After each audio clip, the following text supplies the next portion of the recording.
উনাকে যখন 6 তলা থেকে নিচতলা উঠাচ্ছে নামাচ্ছে তখন উনি কথা বলেছেন। উনাকে যখন জেলে ভরে দিচ্ছে, উনাকে খাঁচায় ভরে দিচ্ছে, তখন উনি এসে কথা বলছেন। এর আগ পর্যন্ত বাংলাদেশের মানুষের রাইটের পক্ষে কোথাও কোনো কথা বলেছেন? কোনো কথা বলেছেন? কোন সাংবাদিকদের সাথে, বাংলাদেশের দেশীয় এবং আন্তর্জাতিক সংবাদপত্রের সাথে কথা বলেছেন কোনদিন? কোনদিন কথা বলেননি। তো এখন ডক্টর ইউনূস নাকি বিপ্লবের আইকন। এই মুহূর্তে নির্বাচন হলে তো বিএনপি 2/3 মেজরিটি পেয়ে যাবে, নির্বাচন হতে দেওয়া যাবে না। তো ইন্ডিয়ান ন্যারেটিভস যে 3টা নির্বাচনকে কেন্দ্র করে যে ছিল, এই চতুর্থ নির্বাচনকে কেন্দ্র করে ইন্ডিয়ান ন্যারেটিভস এর হুবহু ন্যারেটিভস যে আমাদের ডক্টর ইউনূসের সহযোগী বদিউল আলম মজুমদার এবং আমাদের আলী রিয়াজ, তারা একই কাজটা করছেন। তো এখানে হিসাবটা হলো যে ঈদের জামাতে, আপনি দেখবেন ঈদের জামাতের পরে কিছু মহিলা প্রতিবাদ করছিলেন যে তাদেরকে 1 ঘন্টা ধরে গেট আটকে রাখা হচ্ছে, তাদের গেট খুলে দেওয়া হচ্ছে না বের হওয়ার জন্য। এটা দেখেছেন কিনা? এবং এই গেট বন্ধ করে সবাইকে উনার বক্তব্য শুনতে বাধ্য করা হচ্ছে। এটা এটা কতটুকু ডেমোক্রেটিক্যালি এটা সঠিক আছে, এটা একটা প্রশ্ন। তো ইউনূস সাহেব স্বপ্ন বিলাসী মানুষ, আমি স্বপ্ন বিলাসী বলি, স্বপ্ন বিলাসী মানুষ। তো আমি আপনাকে বলি স্বপ্ন বিলাসীর মধ্যে উনার প্রোডাক্ট কি কি? গ্রামীণ চেক যখন শুরু হয়েছিল একই সময়ে আড়ং শুরু হয়েছিল। আড়ং ক্লিক করেছে, গ্রামীণ চেক আর কোথাও বাংলাদেশের কোথাও চলে না, পৃথিবীর কোথাও চলে না, এটা অন্য একটা ব্র্যান্ডের সাথে এটাকে মার্জ করে দেওয়া হয়েছে। আপনি দেখবেন যে একই সাথে বিকাশ দাঁড়িয়ে গেছে, কিন্তু ব্যাংক দাঁড়িয়েছে গ্রামীণ ব্যাংক। তো গ্রামীণ ব্যাংক সম্বন্ধে যে বক্তব্যটা, এটা totally fraud, totally fraud. Doctor ইউনূসের কোনো গ্রামীণ ব্যাংক নাই। চট্টগ্রাম বিশ্ববিদ্যালয় আমাদের স্যাররা যেমন আমাদের নাজমুল হাসান কলিমুল্লাহ স্যাররা যখন বাচ্চাদেরকে বিভিন্ন অ্যাসাইনমেন্ট দেন, নিজেরা সুপারভাইজার থাকেন, এইটা চট্টগ্রাম বিশ্ববিদ্যালয়ের একটা অ্যাসাইনমেন্ট। ইকোনমিক্স ডিপার্টমেন্টে উনি সুপারভাইজার ছিলেন। তারপরে এই অ্যাসাইনমেন্টটা ক্লিক করার পরে এটা কৃষি ব্যাংকের একটা প্রজেক্ট ছিল। কৃষি ব্যাংকের প্রজেক্ট থেকে এটা বাংলাদেশ ব্যাংক গ্রহণ করে 1984 সালে যে গ্রামীণ ব্যাংক হিসাবে। তো গ্রামীণ ব্যাংকের উনি 60 বছর বয়স পর্যন্ত চাকরি করার পরে উনি বললেন তারপরে উনি থাকবেন। That was the question of conflict between doctor Yunus এবং হাসিনা। আপনি বলেন তো গত 14 বছরে ডক্টর ইউনূস ইলিয়াস আলী গুম হচ্ছে একটা বিবৃতি দিয়েছেন, একটি কথা বলেছেন আন্তর্জাতিক অঙ্গনে? আমাদের শত শত লোক যে ক্রস ফায়ারে মারা গিয়েছে, এবং বিখ্যাত ক্রস ফায়ার মানে কুখ্যাত ক্রস ফায়ার হচ্ছে যে যে কক্সবাজারের কমিশনার, এইটার সম্বন্ধে উনি কোনো কথা বলেছেন? উনি কথা বলেছেন কখন?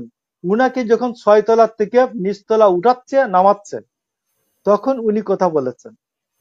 উনাকে যখন জেলে ভরে দিচ্ছে, উনাকে খাঁচায় ভরে দিচ্ছে, তখন উনি এসে কথা বলছেন। এর আগ পর্যন্ত বাংলাদেশের মানুষের রাইটের পক্ষে কোথাও কোনো কথা বলেছেন? কোনো কথা বলেছেন? কোন সাংবাদিকদের সাথে, বাংলাদেশের দেশীয় এবং আন্তর্জাতিক সংবাদপত্রের সাথে কথা বলেছেন কোনদিন? কোনদিন কথা বলেননি। তো এখন ডক্টর ইউনূস নাকি বিপ্লবের আইকন, বিপ্লবের আইকন নাকি ডক্টর ইউনূস? মিথ্যা কথার কোনো জায়গা নাই। বিশ্বে ওনার গ্রহণযোগ্যতা আছে, সেই হিসেবে ওনাকে দেখছে এবং বিশ্বের কিসের গ্রহণযোগ্যতা? বিশ্বের গ্রহণযোগ্যতা থাকলে, বিশ্বের গ্রহণযোগ্যতা থাকলে তো দেখা যেত তো হাসিনাকে তো থামাই নাই কেউ। উনার জন্য তো বিপ্লবটা তো উনার জন্য হয় নাই। মনে হয়তো যদি ডক্টর ইউনূসের কোশ্চেনকে কেন্দ্র করে গণ অভ্যুত্থান হয়েছে তাইলে বুঝতাম যে ওনার একটা গ্রহণযোগ্যতা হচ্ছে জাতীয় আন্তর্জাতিক অঙ্গনে। তো আমি আপনাকে বলি, আমরা মূল কথায় আসি। আমি মহসিন রশিদ ভাইয়ের সাথে আমি এই একটু সাপ্লিমেন্ট করি। সেটা হচ্ছে যে রিপাবলিক বলতে কি বোঝায়, মেন কোয়েশ্চেনটা। এনসিপি কে দিয়ে উনি বলছেন যে তারা রিপাবলিক মানে প্রজাতন্ত্র মানে না। আমাদের সলিমুল্লাহ খান বলেছেন, প্রজাতন্ত্র যারা রাজতন্ত্রের পেদানি খায় নাই, রাজতন্ত্রের মানবিক মর্যাদা বিরোধী কার্যক্রমের সাথে যারা সম্মুখীন হয় নাই, এরা প্রজাতন্ত্র শব্দটির অর্থ বুঝবেন। রাজতন্ত্রের বিপরীত শব্দটির নাম হচ্ছে প্রজাতন্ত্র, একবার বিরোধী শব্দের নাম। তো এখন প্রজাতন্ত্র বা রিপাবলিক, আমি মনে করলাম রিপাবলিক হচ্ছে যে আমরা জনগণ আমাদের রাষ্ট্র আমরা নিজেদের প্রতিনিধিদের দ্বারা চালাই। আমার প্রতিনিধিরা যখন বিপদগামী হয় তখন আমি এই প্রতিনিধিদেরকে ক্ষমতা থেকে বের করে দেই, এইটার নাম হচ্ছে গণ অভ্যুত্থান। কলিমুল্লাহ স্যার, আমি কি সঠিক বলছি?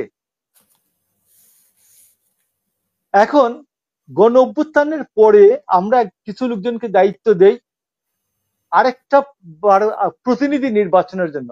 তার বেসিক্যালি কোনো কাজ নাই, প্রতিনিধি নির্বাচন করবেন আমার। ওই প্রতিনিধিরা যদি কথা না শুনে আমি আবার ওইগুলোকে নামিয়ে দেব। তো এই অন্তর্বর্তীকালীন সরকার হোক, যে কোনো সরকারই হোক, গণ অভ্যুত্থানের পরে আপনি 90-এর গণ অভ্যুত্থানের 3 মাসের মধ্যে একটি নির্বাচন হচ্ছে। আপনি দেখবেন যে 69 গণ অভ্যুত্থানের পর 1 বছরের মধ্যে একটি নির্বাচন হচ্ছে। তো এইখানে উনি বলছেন যে রিফর্মস এর যে জায়গাগুলি সেইগুলিতে উনি প্যাচ লাগাচ্ছেন। আপনি শুনে আশ্চর্য হবেন যে আমাদের নির্বাচন কমিশনের কতগুলো আদি এখতিয়ার বা একেবারেই অরিজিনাল জুরিসডিকশন আছে। সাংবিধানিক জুরিসডিকশন 4টা। একটা হলো নির্বাচন কমিশন ভোটার তালিকা করবেন, 2 হচ্ছে নির্বাচন কমিশন সীমানা পুনর্নির্ধারণ করবেন, 2, 3 তিনি সংসদ নির্বাচন করবেন, রাষ্ট্রপতি নির্বাচন করবেন। 4টি সাংবিধানিক এখতিয়ার। মহসিন রশিদ ভাই, আমি কি মনে করেন আমি সঠিক বলছি? এটা 4টা এখতিয়ার।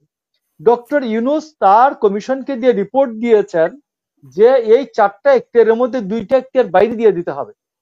সীমানা পুনর্নির্ধারণের এখতিয়ার আলাদা একটা কর্তৃপক্ষ গঠন করে তাদেরকে দিতে হবে।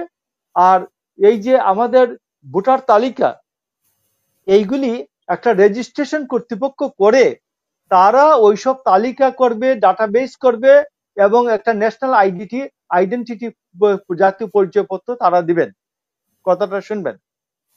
তো এইগুলো প্যাচ লাগাচ্ছেন, মানে জাতীয় নির্বাচন সংক্রান্ত যতগুলি কাজকে সহজ করা, নির্বাচন যাতে জেনুইন হয়, অবাধ, সুষ্ঠু, নিরপেক্ষ,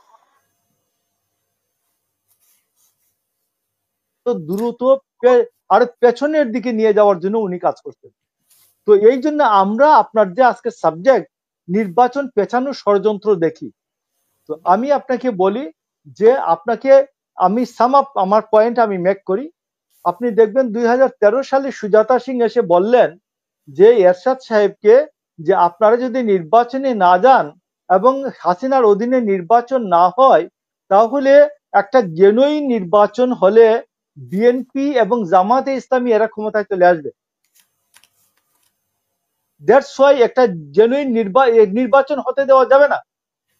18 সালে যারা এই যে বেনজির এন্ড আদার্স এরা গিয়ে বলল যে জেনুইন নির্বাচন হলে বিএনপি পাওয়ারে চলে আসবে, আপনি জেনুইন নির্বাচন না করার কোনো দরকার নাই, ভোটটা রাতে করে ফেলি, ফাইন। 24 সালে তাই এসে দাঁড়ালো, মানে 23 সালে এসে দাঁড়ালো, তারা হিসাব করে দেখলেন ভোট হলে তারা যে জিতবেন না, দ্যাটস ওয়াই আমি নির্বাচন করে দেওয়া হলো।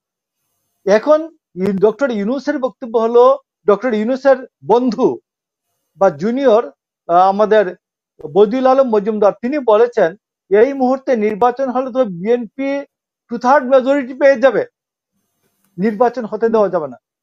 তো ইন্ডিয়ার ন্যারেটিভস যে 3টা নির্বাচনকে কেন্দ্র করে যে ছিল, এই 4র্থ নির্বাচনকে কেন্দ্র করে ইন্ডিয়ান ন্যারেটিভস এর হুবহু ন্যারেটিভস যে আমাদের ডক্টর ইউনূসের সহযোগী বদিউল আলম মজুমদার এবং আমাদের আলী রিয়াজ তারা একই কাজটা করছেন।